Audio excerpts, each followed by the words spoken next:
The show is sponsored by Ashoka Tandoori Range. Enjoy the Indian taste.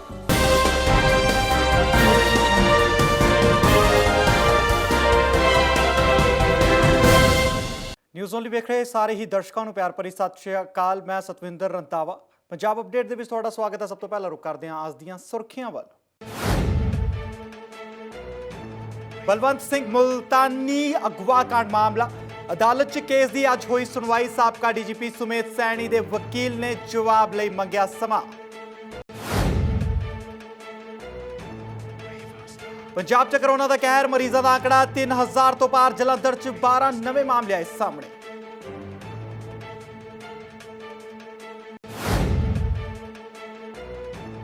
ਬੀਤੇ ਦਿਨ Mohali police ਦੇ ਜਵਾਨ ਦੀ ਦੁਕਾਨ 'ਚੋਂ ਸਮਾਨ ਚੁੱਕਦੇ ਦੀ ਵੀਡੀਓ ਹੋਈ ਸੀ ਵਾਇਰਲ। ਮੁਲਾਜ਼ਮ ਨੂੰ ਕੀਤਾ ਗਿਆ ਸਸਪੈਂਡ।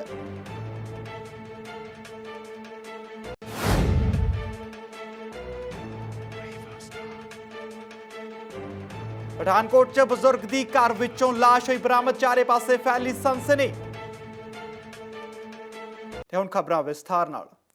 29 ਸਾਲ ਪੁਰਾਣੇ ਬਲਵੰਤ ਸਿੰਘ ਮੁਲਤਾਨੀ ਕੇਸ ਵਿੱਚ ਹਰ ਦਿਨ ਨਵਾਂ ਮੋੜ ਆ ਰਿਹਾ ਹੈ। ਸ਼ਿਕਾਇਤਕਰਤਾ ਵੱਲੋਂ ਅਦਾਲਤ 'ਚ ਹੁਣ ਕੇਸ ਨੂੰ ਤਬਦੀਲ ਕਰਨ ਦੀ ਅਪੀਲ ਕੀਤੀ ਗਈ ਹੈ, ਜਿਸ ਬਾਰੇ ਅੱਜ ਅਦਾਲਤ 'ਚ ਸੁਣਵਾਈ ਹੋਈ। ਦੱਸਣਯੋਗ ਹੈ ਕਿ 29 ਸਾਲ ਪੁਰਾਣੇ ਬਲਵੰਤ ਸਿੰਘ ਮੁਲਤਾਨੀ ਕੇਸ 'ਚ ਪੰਜਾਬ ਪੁਲਿਸ ਦੇ ਸਾਬਕਾ ਡੀਜੀਪੀ ਸੁਮੇਧ ਸਿੰਘ ਸੈਣੀ ਖਿਲਾਫ ਸੰਗੀਨ ਧਾਰਾਵਾਂ ਤਹਿਤ ਮਟੋਰ ਪੁਲਿਸ ਸਟੇਸ਼ਨ 'ਚ ਮਾਮਲਾ ਦਰਜ ਕੀਤਾ ਗਿਆ ਸੀ। ਇਸ ਮਾਮਲੇ 'ਚ ਅਦਾਲਤ ਵੱਲੋਂ ਸੁਮੇਧ ਸੈਣੀ ਨੂੰ ਨੋਟਿਸ ਜਾਰੀ ਕੀਤਾ ਗਿਆ ਸੀ, ਜਿਸ ਤੋਂ ਬਾਅਦ ਸੁਮੇਧ ਸੈਣੀ ਤਰਫੋਂ ਅੱਜ ਉਹਨਾਂ ਦਾ ਵਕੀਲ ਅਦਾਲਤ 'ਚ ਪੇਸ਼ ਹੋਇਆ। ਸ਼ਿਕਾਇਤਕਰਤਾ ਦੇ ਵਕੀਲ ਪ੍ਰਦੀਪ ਵਿਰਕ ਨੇ ਦੱਸਿਆ ਕਿ ਸੈਣੀ ਦੇ ਵਕੀਲ ਵੱਲੋਂ ਜਵਾਬ ਲਈ ਸਮਾਂ ਮੰਗਿਆ ਗਿਆ ਹੈ ਅਤੇ ਇਸ ਕੇਸ ਦੀ ਅਗਲੀ ਸੁਣਵਾਈ 23 ਜੂਨ ਨੂੰ ਹੋਵੇਗੀ।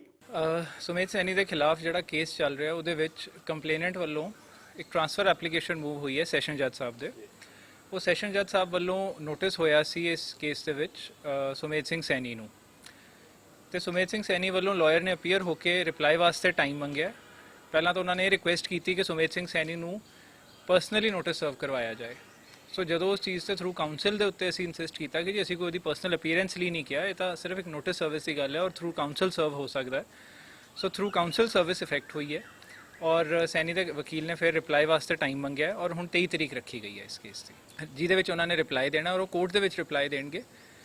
ਅਸੀਂ ਇਨਸਿਸਟ ਕੀਤਾ ਸੀ ਕਿ ਐਡਵਾਂਸ ਕਾਪੀ ਸਾਨੂੰ ਦਿੱਤੀ ਜਾਵੇ, ਪਰ ਹੁਣ ਇਸ ਕੇਸ ਦੇ ਵਿੱਚ ਉਹ 23 ਤਰੀਕ ਨੂੰ ਰਿਪਲਾਈ ਦਿੰਦੇ ਆ ਜਾਂ ਉਸ ਤੋਂ ਪਹਿਲਾਂ ਦਿੰਦੇ, ਇਹ ਚੀਜ਼ ਅਜੇ ਕਲੀਅਰ ਨਹੀਂ ਹੈ। ਸੋ ਉਹ ਉਦੋਂ ਤੱਕ 18 ਤਰੀਕ ਹੈ ਜਿਹੜੀ ਸੁਮੇਧ ਸੈਣੀ ਦੀ ਐਂਟੀਸਪੇਟਰੀ ਬੇਲ ਪੈਂਡਿੰਗ ਹੈ ਤੇ ਸੈਕਸ਼ਨ 302 ਦੇ ਉੱਤੇ ਉਸ ਐਪਲੀਕੇਸ਼ਨ ਦੇ ਉੱਤੇ ਫਿਰ ਆਨਰੇਬਲ ਕੋਰਟ ਨੇ ਕਿਹਾ ਕਿ 18 ਨੂੰ ਜਿਹੜੀ ਕੋਰਟ ਦੇ ਕੋਲ ਪੈਂਡਿੰਗ ਹੈ ਉੱਥੇ ਹੀ ਕੇਸ ਰਹੂਗਾ ਫॉर 18th, ਪਰ ਉਹ ਫਾਈਨਲ ਆਰਡਰ ਨਹੀਂ ਪਾਸ ਕਰਨਗੇ। ਉਹ ਇਸੇ ਦੇ ਵਿੱਚ ਜੀ ਟ੍ਰਾਂਸਫਰ ਐਪਲੀਕੇਸ਼ਨ ਹੀ ਹੈ, ਪਰ ਉਦੋਂ ਤੱਕ ਡਿਸਾਈਡ ਨਹੀਂ ਹੋਊਗੀ ਜਦੋਂ ਤੱਕ ਟ੍ਰਾਂਸਫਰ ਐਪਲੀਕੇਸ਼ਨ ਡਿਸਾਈਡ ਨਹੀਂ ਹੁੰਦੀ। ਸੋ ਜਿਹੜੀ ਕੋਰਟ ਦੇ ਵਿੱਚ ਕੇਸ ਪੈਂਡਿੰਗ ਹੈ ਉੱਥੇ ਫਾਈਨਲ ਫੈਸਲਾ ਨਹੀਂ ਕੀਤਾ ਜਾਊਗਾ। ਸੂਬੇ ਅੰਦਰ ਬੇਰੁਜ਼ਗਾਰ ਮੁੰਡੇ ਕੁੜੀਆਂ ਦੀ ਗਿਣਤੀ ਜਿੱਥੇ ਲਗਾਤਾਰ ਵੱਧ ਰਹੀ ਹੈ, ਉੱਥੇ ਹੀ ਹਾਲਾਤ ਇਹ ਹਨ ਕਿ ਉੱਚ ਸਿੱਖਿਆ ਪ੍ਰਾਪਤ ਕਰ ਰਹੇ ਨੌਜਵਾਨ ਨਾ ਸਿਰਫ ਮੁੰਡੇ ਬਲਕਿ ਕੁੜੀਆਂ ਵੀ ਝੋਨਾ ਲਗਾ ਕੇ ਆਪਣੇ ਪਰਿਵਾਰ ਦਾ ਢਿੱਡ ਭਰਨ ਲਈ ਮਜਬੂਰ ਨੇ। ਵੇਖਦੇ ਹਾਂ ਇਸ ਖਾਸ ਰਿਪੋਰਟ ਦੇ ਵਿੱਚ।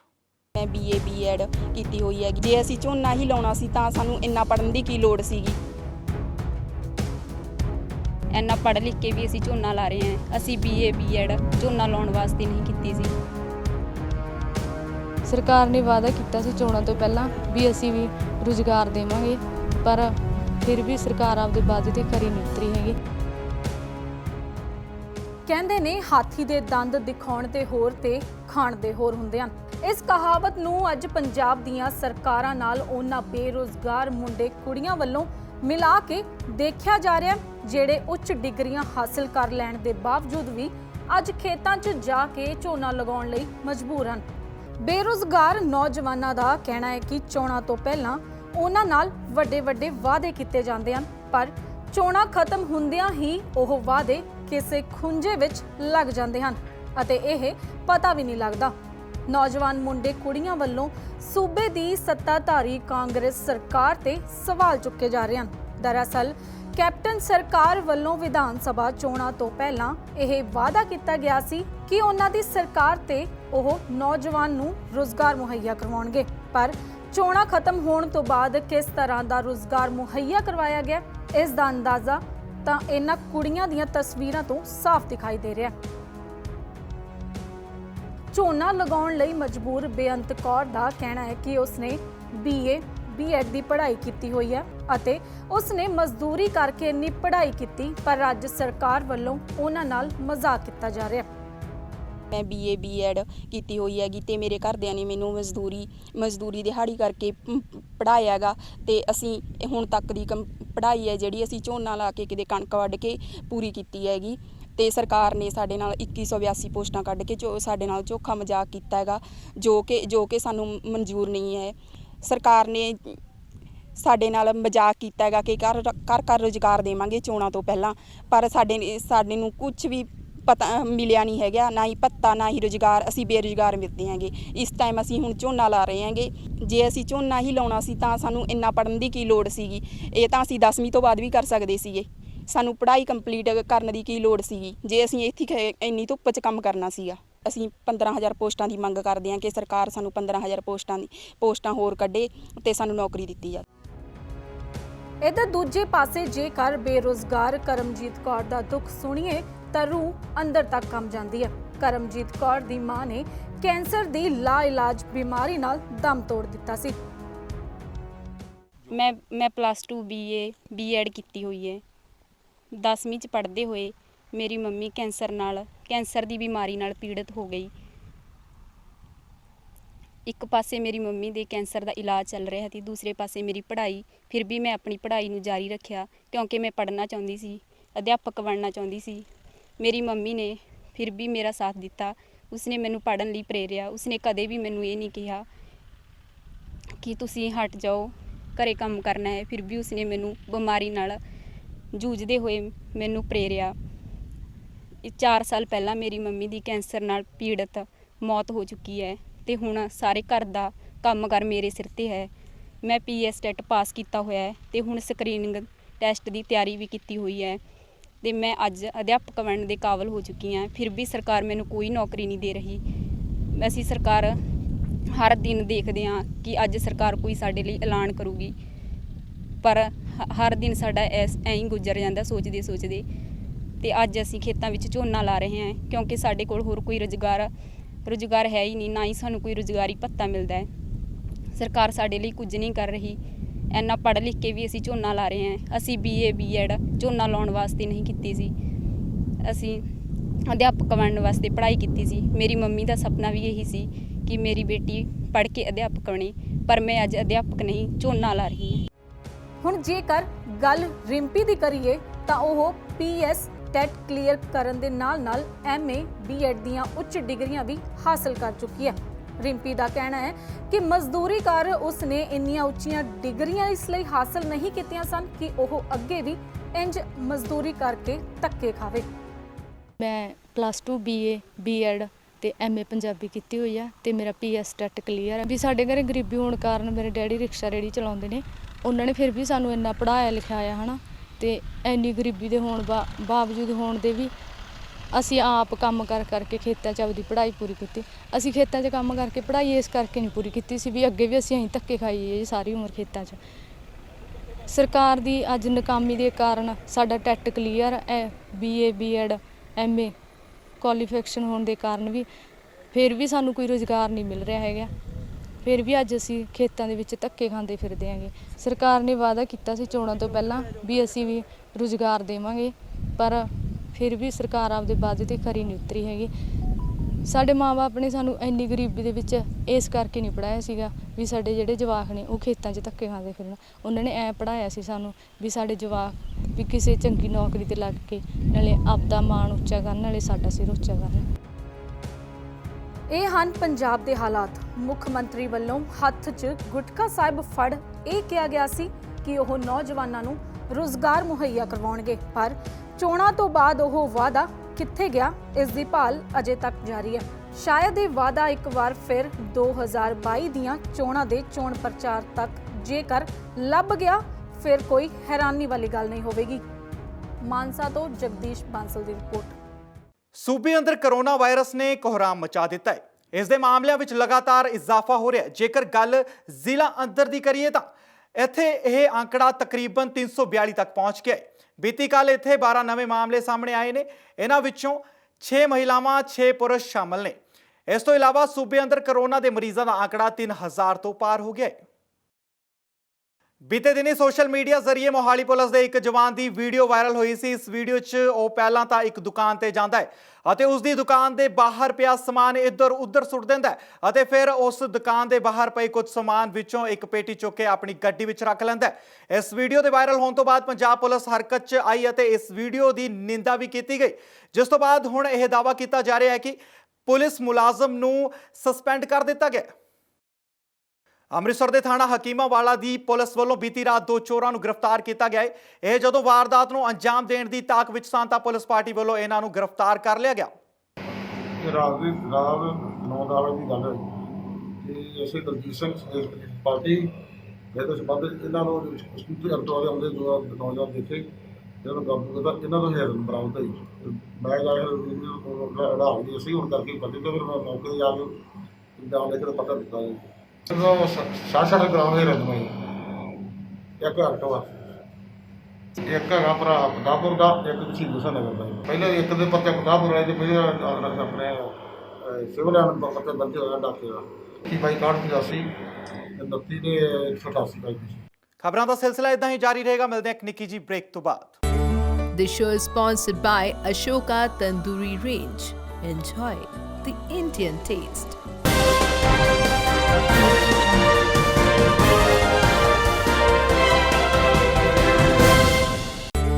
This show is sponsored by Ashoka Tandoori Range. Enjoy the Indian taste.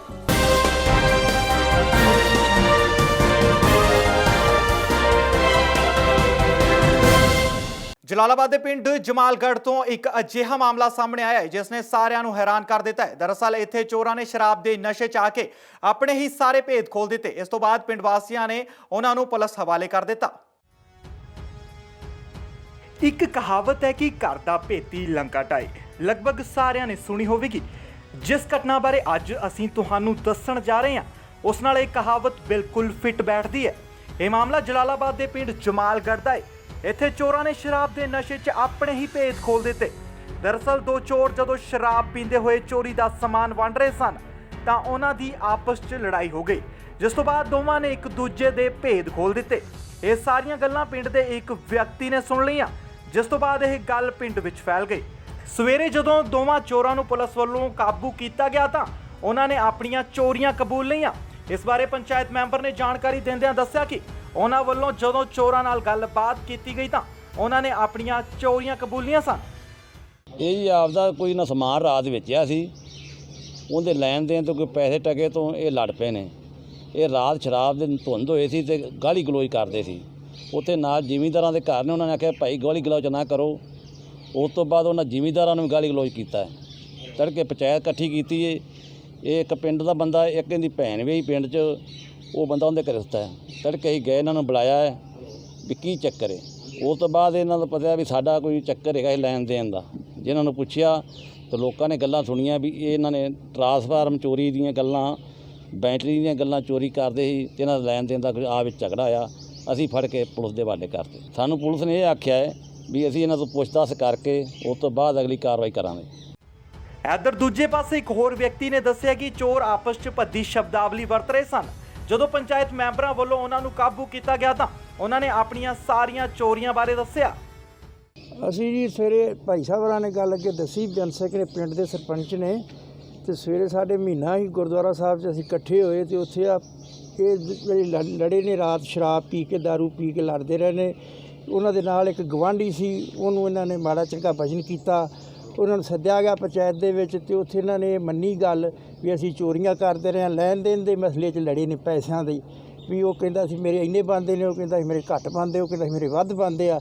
ਇਸ ਗੱਲ ਤੋਂ ਇਹਨਾਂ ਦਾ ਹੋਇਆ, ਉੱਥੇ ਝਗੜਾ ਹੋਇਆ ਹੈ ਤੇ ਝਗੜੇ ਦੇ ਵਿੱਚ ਸਾਰੀ ਪੰਚਾਇਤ ਦੇ ਵਿੱਚ ਮੰਨ ਚੁੱਕੇ ਨੇ ਵੀ ਅਸੀਂ ਚੋਰੀਆਂ ਕਰਦੇ ਰਹੇ। ਟਰਾਂਸਫਾਰਮਰ ਵੀ ਚੋਰੀ ਕੀਤੇ ਨੇ ਤੇ ਆਪਣੀਆਂ ਮੋਟਰਾਂ ਵੀ ਚੋਰੀ ਕੀਤੀਆਂ ਨੇ ਤੇ ਇਹ ਇਹਨਾਂ ਦਾ ਮਸਲਾ ਸੀ। ਫਿਰ ਇੱਥੇ ਪੁਲਿਸ ਕੋਲੇ ਲੈ ਆਏ ਇਹਨਾਂ ਨੂੰ ਫੜ ਕੇ।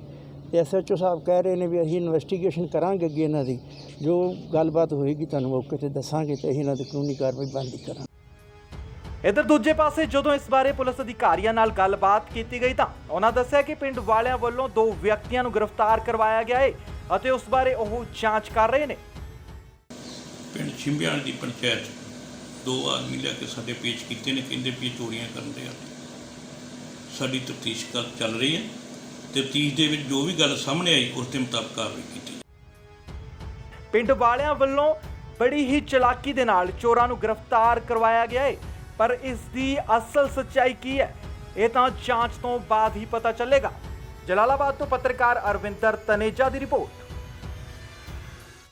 ਜ਼ਿਲ੍ਹਾ ਕਪੂਰਥਲਾ ਦੇ ਹਲਕਾ ਸੁਲਤਾਨਪੁਰ ਲੋਧੀ ਪੁਲਿਸ ਨੇ ਨਸ਼ਾ ਅਤੇ ਨਸ਼ਾ ਤਸਕਰਾਂ ਦੇ ਖਿਲਾਫ ਚਲਾਈ ਗਈ ਮੁਹਿੰਮ ਦੇ ਤਹਿਤ CIA ਸਟਾਫ ਕਪੂਰਥਲਾ ਅਤੇ ਸੁਲਤਾਨਪੁਰ ਲੋਧੀ ਪੁਲਿਸ ਵੱਲੋਂ ਨਾਕਾਬੰਦੀ ਕੀਤੀ ਗਈ ਸੀ, ਜਿਸ ਤੋਂ ਬਾਅਦ ਪੁਲਿਸ ਨੇ ਦਵਿੰਦਰ ਸਿੰਘ ਪਿੰਡ ਲਟਿਆਵਾਲਾ ਨਿਵਾਸੀ ਅਤੇ ਬਲਵਿੰਦਰ ਸਿੰਘ ਨਿਵਾਸੀ ਪਿੰਡ ਤੋਤੀ ਥਾਣਾ ਸੁਲਤਾਨਪੁਰ ਲੋਧੀ ਨੇ ਪੁਲਿਸ ਪਾਰਟੀ ਨੂੰ ਵੇਖ ਭੱਜਣ ਦੀ ਕੋਸ਼ਿਸ਼ ਕੀਤੀ, ਜਿਸ ਦੌਰਾਨ ਉਹਨਾਂ ਦਾ ਬੁਲਟ ਮੋਟਰਸਾਈਕਲ ਸਲਿੱਪ ਹੋ ਗਿਆ ਅਤੇ ਪੁਲਿਸ ਨੇ ਦੋਨਾਂ ਨੂੰ ਦਬੋਚ ਲਿਆ।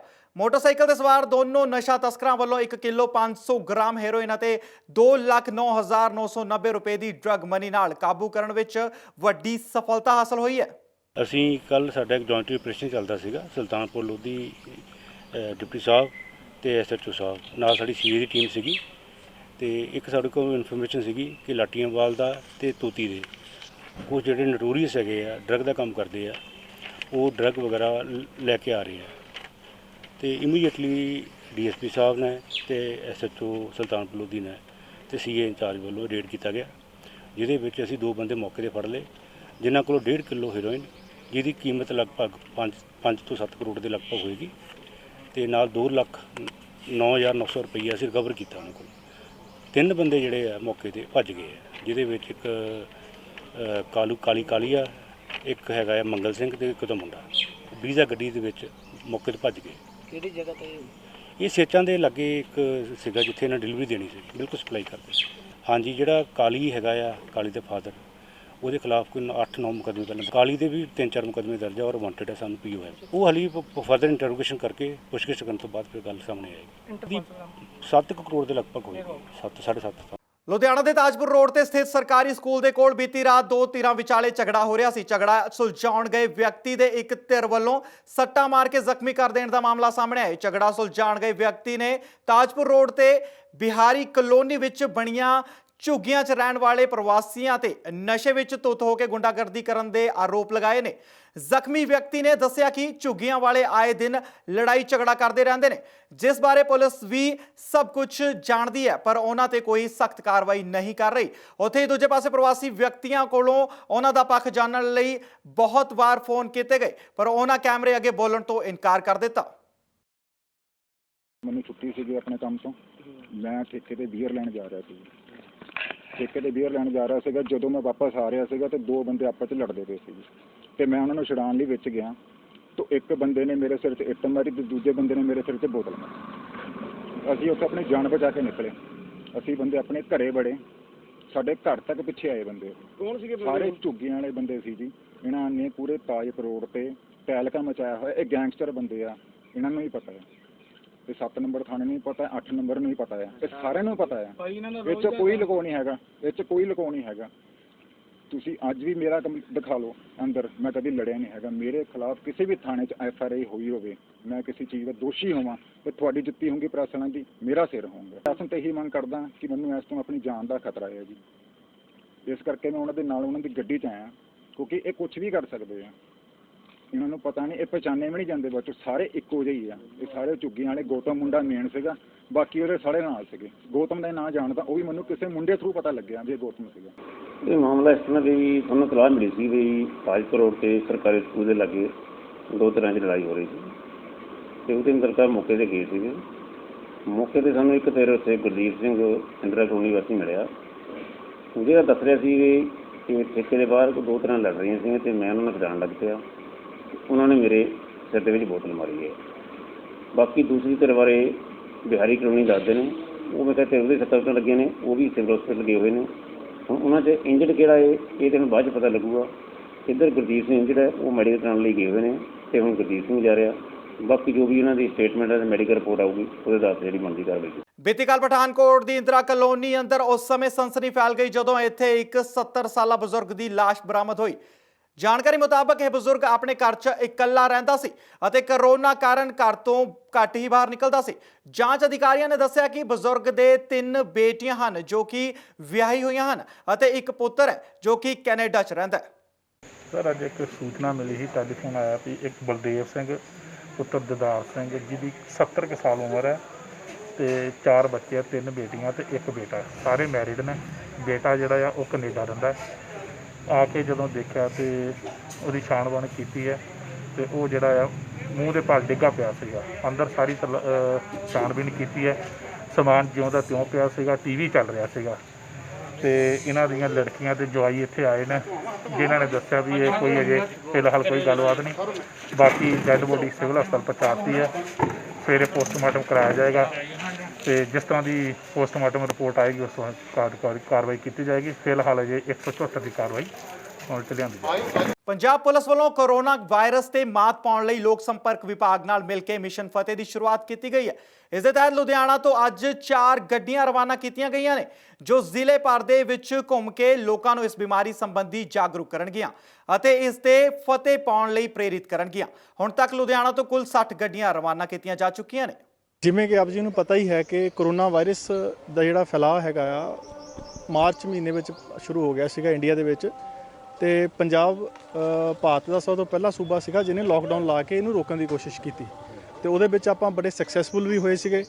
ਪਰ ਪੰਜਾਬ ਸਰਕਾਰ ਨੇ ਲੋਕਾਂ ਦੇ ਜਿਹੜੇ ਇਕਨੋਮਿਕ ਪ੍ਰੋਬਲਮਸ ਹੈਗੀਆਂ ਨੇ, ਸਾਈਕੋਲੋਜੀਕਲ ਪ੍ਰੋਬਲਮ ਆਈਆਂ, ਬਹੁਤ ਸਾਰੀਆਂ ਪ੍ਰੋਬਲਮ ਮੱਦੇਨਜ਼ਰ ਲੋਕਡਾਊਨ ਹੌਲੀ ਹੌਲੀ ਸਟੇਜ 'ਚ ਖੋਲ੍ਹਿਆ, ਪਰ ਉਹਦਾ ਜੋ ਨਤੀਜਾ ਇਹ ਸਾਹਮਣੇ ਆ ਰਿਹਾ ਸੀਗਾ ਕਿ ਆਪਣੇ ਕੇਸਿਸ ਹੌਲੀ ਹੌਲੀ ਵਧਣ ਲੱਗ ਪਏ। ਤੇ ਉਹ ਜਿਹੜਾ ਵਾਇਰਸ ਹੈਗਾ ਆ ਕੋਵਿਡ ਹੈਗਾ, ਉਹਦੇ ਤੇ ਫਤਿਹ ਪਾਉਣ ਦੇ ਲਈ ਇੱਕ ਮਿਸ਼ਨ ਫਤਿਹ ਪੰਜਾਬ ਸਰਕਾਰ ਵੱਲੋਂ CM ਸਾਹਿਬ ਵੱਲੋਂ ਚਲਾਇਆ ਗਿਆ ਹੈਗਾ, ਜਿਹੜਾ 1 ਮਹੀਨਾ ਕੈਂਪੇਨ ਹੈਗੀ ਆ, ਅਵੇਅਰਨੈਸ ਕੈਂਪੇਨ ਚਲਾਈ ਜਾਏਗੀ, ਚੱਲ ਰਹੀ ਹੈਗੀ ਹੈ। ਉਹਦੇ ਵਿੱਚ ਇਹ ਦੇਖਿਆ ਗਿਆ ਕਿ ਲੋਕਾਂ ਦੇ ਵਿੱਚ ਅਵੇਅਰਨੈਸ ਹੋਣੀ ਬਹੁਤ ਜ਼ਰੂਰੀ ਹੈ। ਜਿਹੜਾ ਇਹ ਵੱਧ ਰਿਹਾ ਹੈਗਾ ਇਹ ਸਿਰਫ ਇਸ ਕਰਕੇ ਵੱਧ ਰਿਹਾ ਕਿ ਲੋਕਾਂ ਦੇ ਵਿੱਚ ਅਵੇਅਰਨੈਸ ਨਹੀਂ ਹੈਗੀ। ਅੱਜ ਅਸੀਂ 4 ਗੱਡੀਆਂ ਚਲਾਈਆਂ ਇੱਥੋਂ, ਪੂਰੇ ਪਿੰਡਾਂ 'ਚੋਂ ਵੀ BDPO ਚਲਾ ਰਹੇ ਹੈਗੇ ਆ, ਸ਼ਹਿਰਾਂ ਦੇ ਵਿੱਚੋਂ EO ਚਲਾ ਰਹੇ ਹੈਗੇ ਆ, ਕਾਰਪੋਰੇਸ਼ਨ ਵੱਲੋਂ ਚਲਾਈਆਂ ਜਾ ਰਹੀਆਂ ਹੈਗੀਆਂ, ਔਰ ਇਹ ਪੂਰੇ ਜ਼ਿਲ੍ਹੇ ਦੇ ਵਿੱਚ ਇਹ ਗੱਡੀਆਂ ਅਵੇਅਰਨੈਸ ਕੰਪੇਨ ਚਲਾਉਣਗੀਆਂ। ਇੱਕ ਸੌਂਗ ਜਿਹੜਾ ਪਹਿਲਾਂ ਲਾਂਚ ਕੀਤਾ ਸੀਗਾ CM ਸਾਹਿਬ ਵੱਲੋਂ ਉਹ ਚੱਲੇਗਾ, ਹੋਰ ਜਿਹੜੀ ਹੈਗੀ ਆ ਕਮੈਂਟਰੀ ਚੱਲੇਗੀ, ਲੋਕਾਂ ਨੂੰ ਇੱਕ ਮੈਸੇਜ ਜਿਹੜਾ ਹੈਗਾ ਦਿੱਤਾ ਜਾ ਰਿਹਾ ਉਹ ਚੱਲੇਗਾ, ਜਿਹਦੇ ਨਾਲ ਹਰ ਇੱਕ ਬੰਦੇ ਦਾ ਪਰਪਸ ਇਹ ਹੈਗਾ ਕਿ ਹਰ ਇੱਕ ਬੰਦਾ ਜਿਹੜਾ ਹਰ ਇੱਕ ਬੰਦੇ ਤੇ ਆਪਾਂ ਪਹੁੰਚਣਾ ਹੈਗਾ, ਉਹਨੂੰ ਇਹਦੇ ਬਾਰੇ ਦੱਸਣਾ ਹੈਗਾ ਤਾਂ ਕਿ ਉਹ ਜਿਹੜੇ ਉਹਨੂੰ ਅਸੀਂ ਦੱਸਣਾ ਕਿ ਤੁਸੀਂ ਕਿੱਦਾਂ ਇਸ ਵਾਇਰਸ ਨੂੰ ਆਪਣੇ ਆਪ ਤੋਂ ਬਚਾਉਣਾ। 60 ਦੇ ਆਸ-ਪਾਸ ਗੱਡੀਆਂ ਚਲਾਈਆਂ ਤੇ ਲੁਧਿਆਣੇ 60 ਗੱਡੀਆਂ ਚੱਲ ਗਈਆਂ ਤੇ ਇਹ ਚੱਲਦੀਆਂ ਰਹਿਣਗੀਆਂ ਗੱਡੀਆਂ। ਹੋਰ ਹੋਰਡਿੰਗਸ ਵੀ ਲਾਏ ਹੈਗੇ ਆ, ਪੈਂਫਲੇਟ ਵੀ ਚੱਲਣਗੇ, ਰੇਡੀਓ ਤੇ TV ਤੇ ਸੋਸ਼ਲ ਮੀਡੀਆ ਦੇ ਉੱਤੇ ਵੀ ਇਹ ਮੈਸੇਜ ਦਿੱਤਾ ਜਾ ਰਿਹਾ ਤੇ ਇਹ ਸਾਡਾ ਇਹ ਮਿਸ਼ਨ ਹੈਗਾ। ਆਪਾਂ ਇਹਨੂੰ ਇੱਕ ਮਿਸ਼ਨ ਦੇ ਤੌਰ ਤੇ ਲੈ ਰਹੇ ਹਾਂ ਕਿ ਹਰ ਇੱਕ ਬੰਦੇ ਨੂੰ ਅਵੇਅਰਨੈਸ ਹੋਵੇ। ਸਿੰਪਲ ਹੈਗਾ ਕਿ ਉਹਨੇ ਆਪਣੇ ਹੱਥ ਧੋਣੇ ਹੈਗੇ ਆ, ਮਾਸਕ ਪਾ ਕੇ ਰੱਖਣਾ, ਸੈਨੀਟਾਈਜ਼ਰ ਯੂਜ਼ ਕਰਨਾ ਹੈਗਾ, ਸੋਸ਼ਲ ਡਿਸਟੈਂਸਿੰਗ ਰੱਖਣੀ ਹੈਗੀ ਹੈ। ਇਹ ਸਿੰਪਲ 4 ਮੈਸੇਜ ਨੇ ਜਿਹੜੇ ਸਾਰਿਆਂ ਤੱਕ ਪਹੁੰਚਾਉਣੇ ਬਹੁਤ ਜ਼ਰੂਰੀ ਹੈ ਤਾਂ ਕਿ ਸਾਰੇ ਇਹਨੂੰ ਫੋਲੋ ਕਰਨ ਤੇ ਇਹ ਜਿਹੜੀ ਬਿਮਾਰੀ ਹੈਗੀ ਹੈ ਇੱਥੇ ਆਪਾਂ ਫਤਿਹ ਪਾ ਸਕੀਏ। ਬਿਲਕੁਲ ਦੇਖੋ ਜੀ, ਜੇ ਲੌਜੀਕਲੀ ਤੁਸੀਂ ਦੇਖੋ ਕਿ ਜੇਕਰ ਜਿਹੜੇ ਬੰਦੇ ਇਸ 4 ਸਟੈਪ ਨੂੰ ਫੋਲੋ ਕਰਦੇ ਹੈਗੇ ਆ ਉਹ 3-4 ਮਹੀਨੇ ਹੋ ਗਏ ਹਜੇ ਤੱਕ ਬਚੇ ਹੋਏ ਨੇ। ਕਾਰਨ ਸਿਰਫ ਇੰਨਾ ਹੀ ਹੈ, ਤੁਸੀਂ ਵੀ ਸਾਰੇ ਵਿਚਰਦੇ ਵੀ ਹੋ, ਤੁਹਾਡੀ ਡਿਊਟੀ ਵੀ ਕਰ ਰਹੇ ਹੋ ਲਗਾਤਾਰ, ਫਿਰ ਵੀ ਤੁਸੀਂ ਆਪਣੇ ਆਪ ਨੂੰ ਬਚਾ ਕੇ ਰੱਖਿਆ, ਆਪਣੇ ਪਰਿਵਾਰ ਨੂੰ ਵੀ ਬਚਾਇਆ। ਕਾਰਨ ਕੀ ਹੈ? ਤੁਹਾਨੂੰ ਅਵੇਅਰਨੈਸ ਸੀਗੀ ਪਹਿਲੇ ਦਿਨ ਤੋਂ। ਬਸ ਇਹੀ ਚਾਹੁੰਦੇ, ਇਹੀ ਅਵੇਅਰਨੈਸ ਹਰ ਇੱਕ ਜਿਹੜਾ ਸਿਟੀਜ਼ਨ ਹੈਗਾ ਉਹਨੂੰ ਹੋਣੀ ਚਾਹੀਦੀ ਹੈ। ਜੇ ਇਹ ਅਵੇਅਰਨੈਸ ਕਰਕੇ ਉਹ 4 ਸਟੈਪ ਫੋਲੋ ਕਰ ਲਵੇ ਤਾਂ ਇਸ ਬਿਮਾਰੀ ਦੇ ਉੱਤੇ ਫਤਿਹ ਪਾ ਲਾਂਗੇ ਆਪਾਂ। ਜਾਂਦੇ ਜਾਂਦੇ ਇੱਕ ਵਾਰੀ ਫਿਰ ਰੁਕ ਕਰਦੇ ਹਾਂ ਅੱਜ ਦੀਆਂ ਸੁਰਖੀਆਂ ਵੱਲ। ਬਲਵੰਤ ਸਿੰਘ ਮੁਲਤਾਨੀ ਅਗਵਾ ਕਾਂਡ ਮਾਮਲਾ, ਅਦਾਲਤ 'ਚ ਕੇਸ ਦੀ ਅੱਜ ਹੋਈ ਸੁਣਵਾਈ। ਸਾਬਕਾ DGP ਸੁਮੇਧ ਸੈਣੀ ਦੇ ਵਕੀਲ ਨੇ ਜਵਾਬ ਲਈ ਮੰਗਿਆ ਸਮਾਂ। ਪੰਜਾਬ 'ਚ ਕਰੋਨਾ ਦਾ ਕਹਿਰ, ਮਰੀਜ਼ਾਂ ਦਾ ਆંકੜਾ 3000 ਤੋਂ ਪਾਰ। ਜਲੰਧਰ 'ਚ 12 ਨਵੇਂ ਮਾਮਲੇ ਆਏ ਸਾਹਮਣੇ।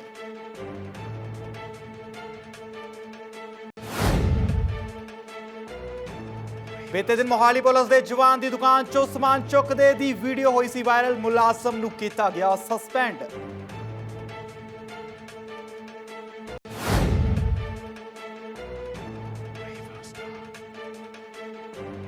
ਪਠਾਨਕੋਟ 'ਚ ਬਜ਼ੁਰਗ ਦੀ ਘਰ ਵਿੱਚੋਂ ਲਾਸ਼ ਹੋਈ ਬਰਾਮਦ। ਚਾਰੇ ਪਾਸੇ ਫੈਲੀ ਸਨਸਨੀ। ਅੱਜ ਦੇ ਬੁਲੇਟਿਨ ਦੇ ਵਿੱਚ ਨਹੀਂ, ਮੈਨੂੰ ਦਿਓ ਇਜਾਜ਼ਤ। ਸਤਿ ਸ਼੍ਰੀ ਅਕਾਲ। This show is sponsored by Ashoka Tandoori Range. Enjoy the Indian taste.